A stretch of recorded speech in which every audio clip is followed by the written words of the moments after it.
Let's talk about the Nobel Peace Prize.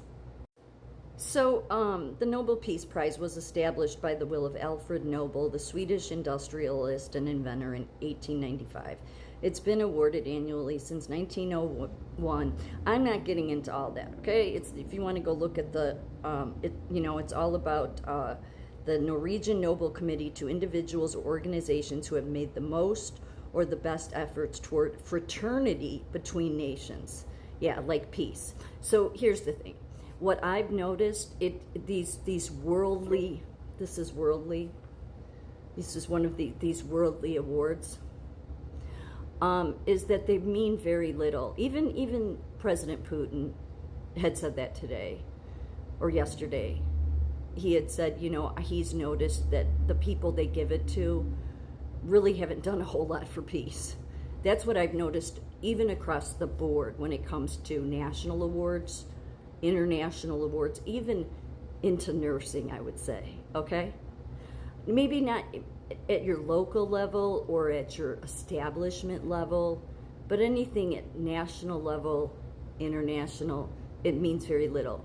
But there's a history behind this that is why you wouldn't want to receive it. Even though I think Donald Trump, because Donald Trump had made a comment that he could never receive it. I don't think he could. I really don't. I think he appreciates the sentiments of people saying that he deserves it, or that the Nobel Peace Prize maybe should just be renamed after him. It's interesting. But I think there's a reason he can't receive it, and it goes back to this symbol. Very much like that. It's pretty much the same. This is the gates of hell. This up here is the three shades. This is the gates of hell. And this is the thinker. The three shades sculpture, which is this one, because sometimes that sculpture is just on its own, by Augusta Rodin, symbolizes the souls of the dead who are lost and condemned to the torments of hell.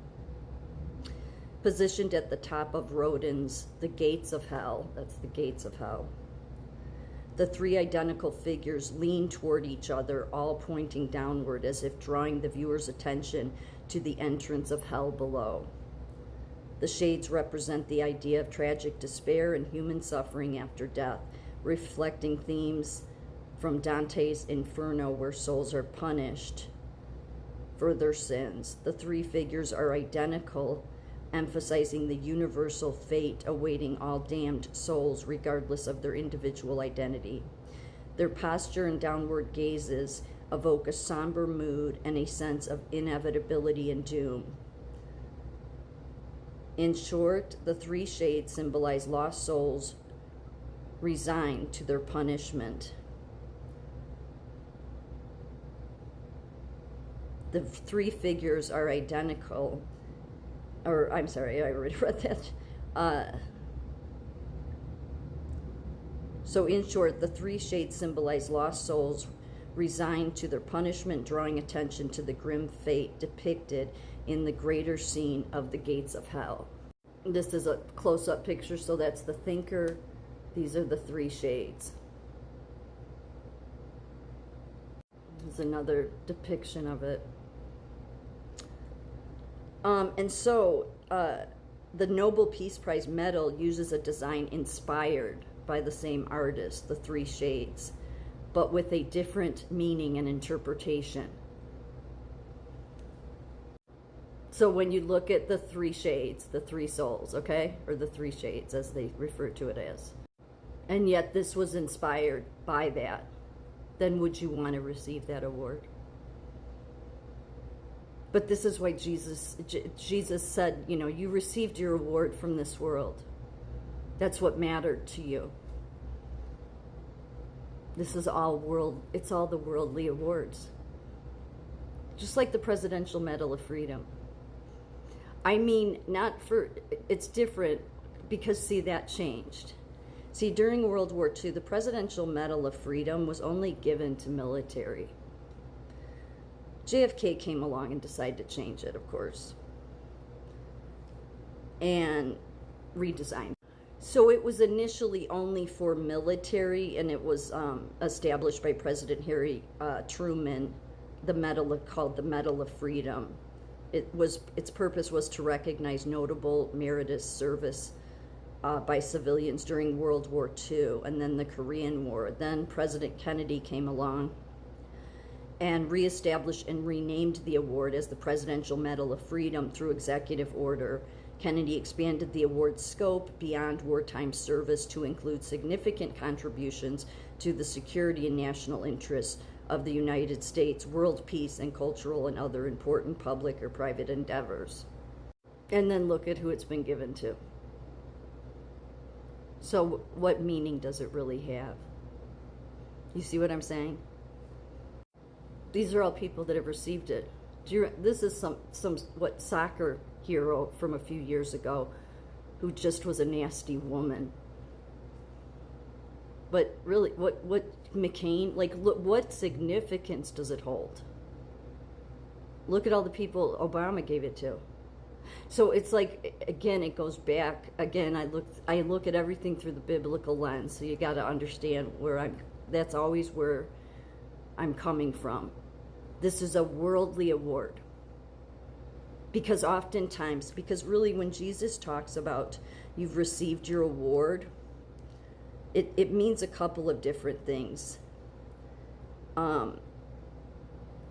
It's important what the heart is behind the person. So the phrase "you have received your reward" already means that those who perform acts of righteousness like prayer, giving, or fasting, but do so with the primary intention of being seen and praised by others, have already received the only reward they will get, which is the approval and recognition from people here on earth. Jesus said this phrase to describe hypocrites who seek earthly glory and attention for their religious acts instead of genuinely seeking to know God and seeking God's approval. Their reward is limited to temporary earthly praise, and they miss out on the eternal heavenly rewards God offers to those whose motives are pure and whose actions are done in secret out of love for God.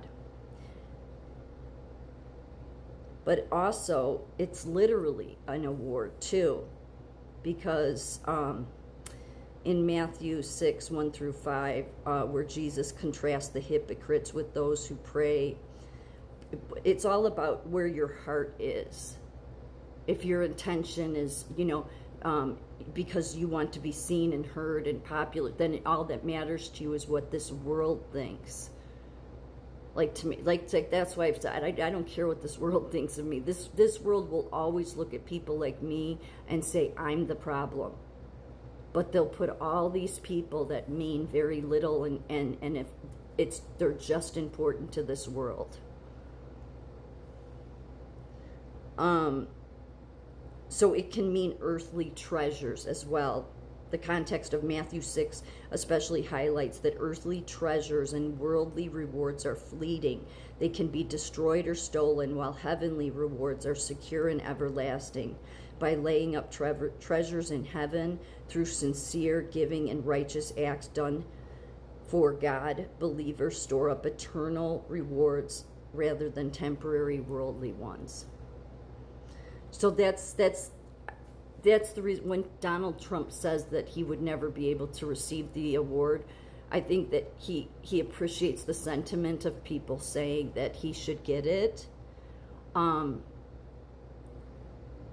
I don't think he would want it. I wouldn't. Not because of what it's been tied to. Again, it's about its roots, and it's about receiving the recognition of this world. And this world often never recognizes the true people that should be recognized. So all these awards, they're earthly. Doesn't mean these people are only important to this world. You want the treasures that God has for you.